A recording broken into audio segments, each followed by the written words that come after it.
लखनऊ का ये ठाकुरगंज का इलाका है और इस समय हम श्वेता के मायके में हैं। दोनों बहनें उनकी हमारे साथ हैं और दोनों बहनों की हालत समझी जा सकती है कि बहन की इस तरह से मौत हो गई है। क्या हुआ पहले तो आप बताइए। मैं तो ड्यूटी पे थी। हमें दीदी का फ़ोन आता है 11 बजे कि कोमल मम्मी मेरी अस्पताल में एडमिट हुई है, उनका ऑपरेशन हुआ है, आईसीयू में है। दीदी का फ़ोन आता है कि तुम अस्पताल चली जाओ, मैं श्वेता के ससुराल जा रही हूँ, वहाँ कुछ मैटर हो गया है। मैं ठीक है दीदी आप जाओ और मैं चली जाती हूँ मम्मी के पास।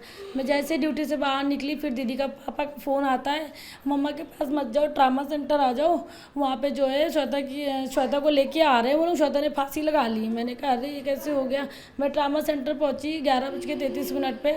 वहाँ पर मैं जैसे पहुंची वहाँ मिट्टी नहीं थी। वो घर वाले मिट्टी को उतार के पता नहीं सुसाइड किया है हत्या है, लेकिन उसने सुसाइड नहीं किया है। मिट्टी को उतार के बताइए चादर में लपेट के उसको अपनी गाड़ी पे बैठा के उसको बीच में ट्रामा सेंटर लेके आए। मुझे 10-15 मिनट के बाद अनाउंस होता है कि श्वेता सिंह के साथ कौन है, तो मैं देखती हूँ कि मेरी बहन स्ट्रेचर पे मृत पड़ी हुई थी, कुछ भी नहीं था उसके शरीर में। तो उसको पूरा मार के लेके आए थे। दीदी से बात हुआ था 11 बजे, वो सामान्य रूप से बात कर रही थी, कुछ भी ऐसा नहीं था। और दीदी से बोली थी कि मैं नहा धो के मम्मी, वो डेली मम्मी के पास आ जाती थी अस्पताल में, 2 दिन से वही रुकती थी। अब मम्मी दीदी से बात हुआ था 11 बजे समथिंग। बताओ दीदी क्या बात हुई थी। 11 बजे समथिंग बात हुई थी। मैंने कहा बेटा आई नहीं तुम, रुकना है दिन में। मम्मी का अभी परसों 5 बजे ऑपरेशन हुआ है, बड़ा ऑपरेशन हुआ, उनको आईसीयू में थी। कही दीदी मुझे फीवर है, मैं थोड़ी देर में आऊँगी। मैंने कहा ठीक है बेटा कोई बात नहीं, मैं जब तक रुकी तुम आओगी तब मैं चली जाऊँगी घर, ये ड्यूटी पे थी। थोड़ी देर बाद पापा का फ़ोन आता है, बेटा नीचे आओ अस्पताल के। मैंने कहा क्या हो गया। खरी बेटा जल्दी चलो बाबा ने फांसी लगा। हमने कहा पापा फांसी नहीं लगा सकती, अभी तो मेरी उससे बात हुई। मैं घर गई, मुझे घर पे कोई नहीं मिला, खाली सांस मिली, वो भी जीना उतर। इसके रूम में गए मैं बॉडी देखने, उसके रूम में मुझे कुछ भी नहीं मिला, पंखे और वो बॉडी नहीं मिली। मैंने पूछा सास से कहाँ गई, वो कहले कि ले गए अस्पताल। मैंने फ़ोन मिलवाया, छोट उसके पति को पूछा मेरी बहन को कहाँ ले गए, कुछ नहीं पता, कौन से अस्पताल गए कुछ नहीं। मैंने इसको फ़ोन किया कि देखो रामा सेंटर है, बहुत देर बाद उसकी लाश मिली वहाँ पे। पर उसकी नंस उसकी सास से पूछा मैंने कि क्या किया आप लोगों ने मेरी बहन के साथ। कह रही मुझे नहीं पता क्या हुआ, मैं रोटी सेक रही थी। हाँ इतना का मेरी बहन ने फांसी लगाई होती तो आप पुलिस बुलाते, उसको अपने आप क्यों उतारा आपने, वो पुलिस केस था ना, मुझे तो बताते। मेरी बहन हम देखते तो लटके हुई उसको, मोहल्ले की सारी औरतें आ गई, मुझे खबर मिल रही है तब कि वो तब रामा सेंटर पहुंच गई, वो भी स्ट्रेचर पे पड़ी थी। मैंने अपनी बहन की लाश, हम सोचा कोई जान बची होगी, मेरे बगल में लेटी थी, मैंने नहीं पहचाना, मैंने उसकी चूड़ियों उसकी उंगलियों से पहचाना ये मेरी बहन की लाश। चादर खोला, मेरी बहन मर चुकी थी। मेरी मम्मी आईसीयू में एडमिट है, उनको अभी एम्बुलेंस ला के दिखाई थी, मैंने लाश उनको आईसीयू में फिर शिफ्ट कर दिया, भेजा। मेरी बहन को इंसाफ चाहिए, उन लोगों ने दहेज के लिए मारा, दहेज के लिए मारा। उनकी सास सब लोग उसको 2-3 महीने से बहुत पैटर करते थे, बहुत टॉर्चर करते, मानसिक टॉर्चर उसको इतना ज़्यादा कर दिया कि वो किसी की सुनती नहीं थी अपने आदमी की आगे। आदमी ने उसको इतना टॉर्चर कर दिया है, मारता नहीं था, मानसिक टॉर्चर उसको किया, मानसिक टॉर्चर में उसको मार डाला मेरी बहन को। तो शादी को तो अभी शायद 1 साल भी नहीं, 6 महीना तो हुआ। क्या कुछ जब शादी हुई तो कुछ आप लोगों ने दहेज कुछ पैसा दिया था, फिर क्या? सब दिया, दहेज दिया, उनकी जो मांग थी मैं सारी पूरी की। तभी भी शादी जिस दिन विदाई थी उस दिन भी उन लोगों ने दहेज को लेकर लड़ाई कर दी, दहेज उनको कम लगा उन्होंने लड़ाई कर दी। कार की मांग थी, वो बहन से कहलवाते थे, लेकिन मेरी बहन पापा हम लोग की इतनी, पापा की मेरी इतनी हैसियत नहीं है कि उनकी डिमांड पूरी कर पाए। अपने से औकात से ज़्यादा हमने अपनी बहन की शादी की, हर एक चीज़ मैंने अपने हाथों से सजाई थी उसकी। मुझे नहीं पता था 6 महीने बाद, अभी उसका फ़ोटो एल्बम भी नहीं आया, दीवार पे लगने वाला, उसके हार की फ़ोटो मंगाई मैंने, शादी की नहीं लगाई, बन के नहीं आ पाया फ़ोटो फ्रेम उसका।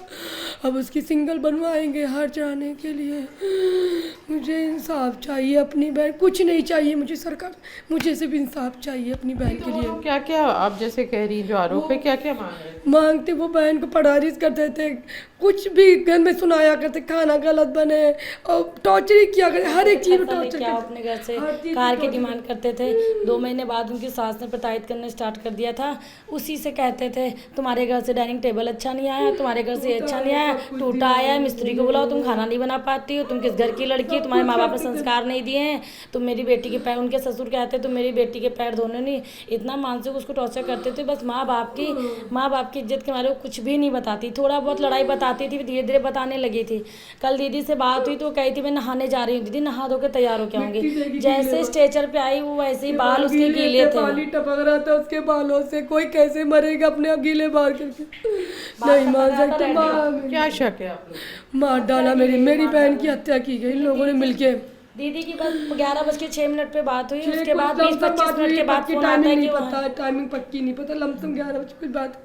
मेरी बहन को लोग ससुराल वाले क्या कह रहे हैं? वो मिले नहीं, फरार है, नहीं सास मिली। उनकी घर में ताला लगा के भाग गई हैं और पापा और वो दोनों कस्टडी में हैं अभी इस समय। पापा और जो लड़का है, लड़का कस्टडी में है अभी, और उनकी सास ताला लगा के कहाँ चली गई। उनका छोटा लड़का भी कहीं चला गया, साथ में देवर जो उनका था उसको भी साथ में लेके कहीं फरार हो गई हैं। तो कुछ बताया हो कि वो लोग क्या कह रहे हैं कि क्या हुआ, क्यों आत्महत्या? वो उनके ससुर जैसे ही आए वो इतने स्ट्रेट फॉरवर्ड, उनके चेहरे पे जरा किसी भी सिकंज नहीं थी। एक किसी की बेबी जाती है तो उसको रोना आता है, उसके कुछ भी सिकन नहीं थी। उनके आदमी कह रहे मुझे तो कुछ भी नहीं पता कैसे मरी, मेरे को तो फ़ोन आया, हम उतार के लेके चले आए। और उसके बाद उनकी सास से 15 दिन से मेरी बहन की बोलचाल नहीं थी, तो उनका लड़का कह रहा है कि मेरी माँ को इसमें मत घसीटिए, मेरी माँ से मेरी वाइफ की कोई बोलचाल नहीं थी, मेरे माँ बाप को कुछ मत करिए। बताइए जिसकी बीवी मर गई हो अपनी माँ का पक्ष ले रहा है कि सास ने मारा है, क्योंकि घर में सास थी।